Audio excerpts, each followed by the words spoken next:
नमस्कार दोस्तों, आज हम एक बहुत ही महत्वपूर्ण विषय पर बात करने जा रहे हैं वक्फ बिल। यह बिल पास होने के बाद क्या बदलेगा और इसका हिंदू और मुस्लिम समुदाय पर क्या असर पड़ेगा। आइए इस पर विस्तार से चर्चा करते हैं। वक्फ क्या होता है?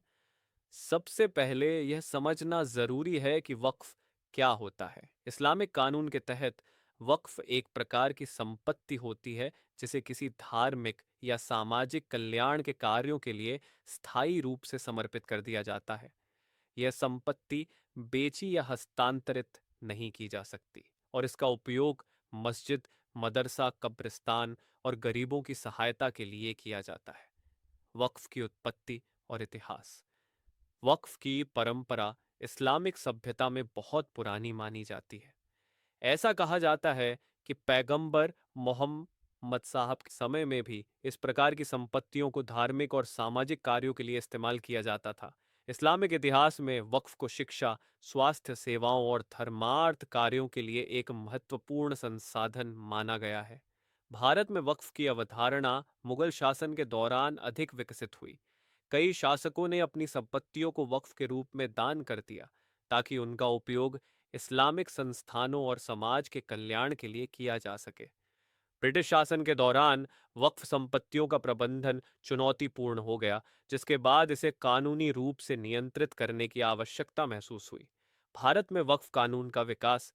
भारत में वक्फ से संबंधित पहला कानूनी प्रयास 1923 में वक्फ अधिनियम के रूप में हुआ, जिसे 1935 और 1954 में संशोधित किया गया। इसके बाद 1995 में वक्फ अधिनियम, वक्फ एक्ट 1995 में बनाया गया, जिसमें वक्फ संपत्तियों के प्रबंधन और सुरक्षा के लिए नियम निर्धारित किए गए। वर्तमान समय में भारत में केंद्रीय वक्फ परिषद और राज्य वक्फ बोर्ड इस कानून को लागू करने और वक्फ संपत्तियों की निगरानी करने का कार्य करते हैं। आइए जानते हैं नया वक्फ बिल क्या कहता है। इस नए वक्फ बिल में कई महत्वपूर्ण बदलाव प्रस्तावित किए गए हैं। इनमें से कुछ प्रमुख बिंदु इस प्रकार हैं। एक, वक्फ बोर्ड को अधिक शक्तियां मिलेंगी ताकि वे अपनी संपत्तियों पर अवैध कब्जे हटा सकें। दो, वक्फ संपत्तियों की पारदर्शिता बढ़ाने के लिए एक केंद्रीय डेटाबेस बनाया जाएगा। तीन, वक्फ संपत्तियों को लेकर होने वाले विवादों को हल करने के लिए विशेष न्यायाधिकरण बनाए जाएंगे। चार, राज्य सरकारों को वक्फ संपत्तियों की रक्षा करने की अधिक जिम्मेदारी दी जाएगी। पांचवीं, संपत्तियों का डिजिटल रिकॉर्ड रखा जाएगा ताकि फर्जी दावों और गड़बड़ियों को रोका जा सके। हिंदू समुदाय पर प्रभाव। अब सवाल आता है कि हिंदू समुदाय पर इसका क्या प्रभाव पड़ेगा। कई बार यह शिकायत की जाती है कि सरकारी जमीनों को वक्फ संपत्तियों के रूप में दर्ज कर लिया जाता है, जिससे गैर मुस्लिम समुदायों को नुकसान होता है।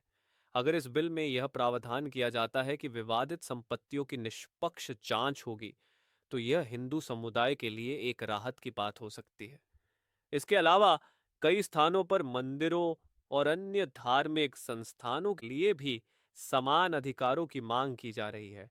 अगर सरकार इस बिल के साथ सभी धार्मिक संस्थानों के लिए समान नियम लागू करती है, तो यह सामाजिक संतुलन बनाए रखने में मदद कर सकता है। मुस्लिम समुदाय पर प्रभाव। मुस्लिम समुदाय के लिए यह बिल मिश्रित प्रभाव ला सकता है। एक ओर वक्फ संपत्तियों की सुरक्षा मजबूत होगी और उनका सही उपयोग सुनिश्चित होगा।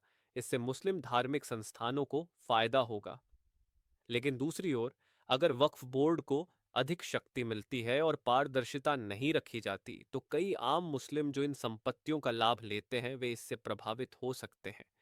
इसलिए यह जरूरी होगा कि सरकार उचित निगरानी प्रणाली बनाए ताकि कोई भ्रष्टाचार या भेदभाव न हो। वक्फ संपत्तियों पर विवाद और हालिया घटनाएं। हाल ही में कई राज्यों में वक्फ संपत्तियों पर विवाद बढ़ गए हैं। कई मामलों में यह देखा गया है कि वक्फ बोर्ड ने सरकारी या निजी संपत्तियों पर दावा किया है, जिससे विवाद की स्थिति उत्पन्न हुई है। इस कारण कई संगठनों ने वक्फ अधिनियम में संशोधन की मांग की है ताकि सभी समुदायों के साथ समानता बरती जाए। निष्कर्ष।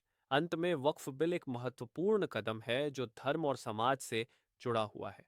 अगर इसे निष्पक्ष और पारदर्शी तरीके से लागू किया जाता है, तो यह सभी समुदायों के लिए फायदेमंद हो सकता है। इस विषय पर आपकी क्या राय है?